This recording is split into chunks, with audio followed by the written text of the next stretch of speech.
Kasi marami na rin akong mga students kasi na pag-immigrate dito sa Canada, hindi lang dahil nandun sila sa in-demand occupation na, hindi lang dahil IT sila, hindi lang dahil nurse sila, or hindi dahil, alam mo yun, nandun sila sa trades, pero dahil pinagtuunan nila ng pansin yung English proficiency test nila.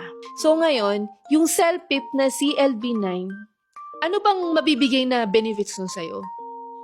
Ang puntos na maidadagdag sa'yo pag ang CELPIP mo or yung iyong English proficiency test ay umabot ng CLB9, as much as possible, all ban ito, like reading, listening, writing, saka speaking, dapat CLB9.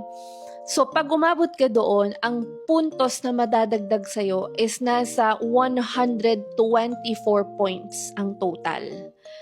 And alam niyo naman, ang ating cut-off score ngayon sa express entry at pati sa mga provincial nominee ay medyo mataas. And kung hindi mataas ang English test ninyo, medyo dehado kayo.